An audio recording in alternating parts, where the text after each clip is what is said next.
your title and your name. Hi there, I am the Gregg County Republican Party Chairman. My name is Keith Rocher. Alright. And I'm going to hold the mic down just a little bit. Down just a little bit? Alright, that's great. And my first question is, if this bill got passed, I don't know what you heard from Louis and what's going on there right now, but if this bill got passed, what would it mean for East Texas and for the nation? Now, what it's going to mean for the nation is a major change in the U.S. economy overall. We're talking about $1 trillion in spending on an ongoing basis, and it's going to, quite honestly, I believe, bankrupt the nation. It's money we do not have. We're indebting our great-grandchildren over a health care system, which right now, as it stands, if it passes as it is, this is supposed to be providing health care for Americans. It's also providing health care for Kenyans. It's providing health care for people in nations all over the world, because it also ties in our foreign policy to this health care, and we're providing health care to people all over the world that our taxpayers are paying for, which is a preposterous notion, and among other things, providing abortions for people in foreign nations out of our tax dollars, which should never be. And trying to remember what all questions I had. My next question is kind of on a different topic, so if you don't have any thoughts about it, that's fine. But have you heard about Chuck Hobson's switch from Democrat to Republican, and what do you think about all of that?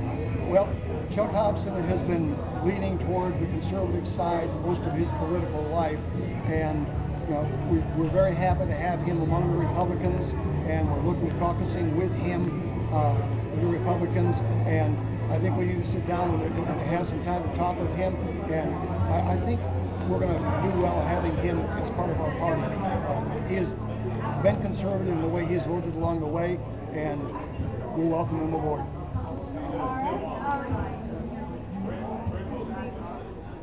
I had 3 questions, and the third one has just totally slipped my mind because I thought of them on the road instead of writing. Was it on cap and cap and trade?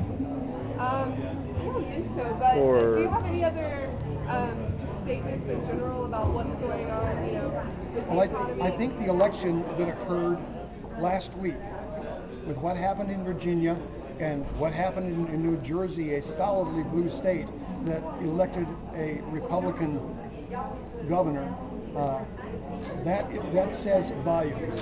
And I think that's going to put a shake into people in Congress. It's going to put a shake into people not only in the House, but the House and Senate both. I think it's going to put a change in the election in 2010.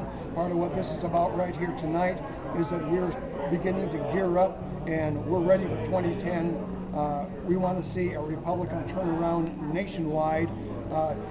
2 years ago, people were saying the Republican Party was on shaky knees. We have never been on shaky knees, except that when we started acting like Democrats.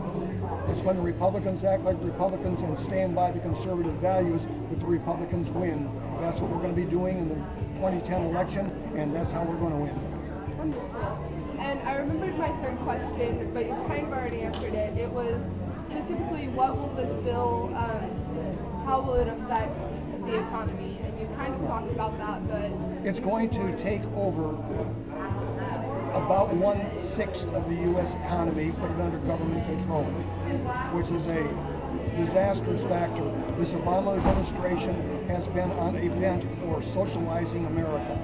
We are not a socialist country. We're a capitalistic entrepreneurial system, and should never go into socialism, but that is what we're aiming toward with this administration's policies.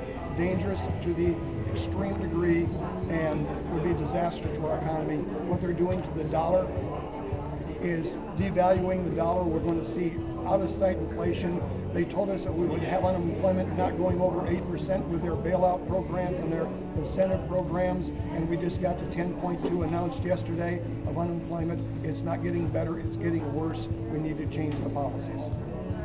I'm sorry for taking up so much of your time, but I have one more question. Yes. I promise no more after this. But say for the individual American, me as an uninsured college student, or my grandparents who've had insurance for the last, 50 years, what do you think is happening to the individual American right now? Well, the fear that I have with this is that people misunderstand what's happening. We already have health care for those who can't afford insurance. It's called Medicaid. It is there, and if you have an emergency, it will be covered under Medicaid. It's there, it's been there for 30 years, it's been there.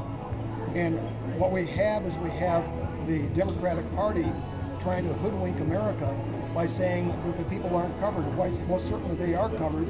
What we needed to do is just merely take the abuses out of the Medicaid that is there, the abuses out of the Medicare that is there, and step back into providing what needs to be. Those who cannot afford it, we need to help. As a Christian, compassionate nation, we already do help. And for you as a college student, absolutely, you have things available to you, so if you have an emergency, it can be taken care of. And no hospital in this land by federal law already is allowed to turn you away. If you're in a life-threatening situation or in a maternity situation, they cannot turn you away. All that is already there in law. But what they're doing now is taking this thing out of the private hands, putting it into the government hands, and wrenching the control of 1/6 of the economy away from the private enterprises, and that's just plain wrong. All right. Anything else you would like to say to the people of East Texas?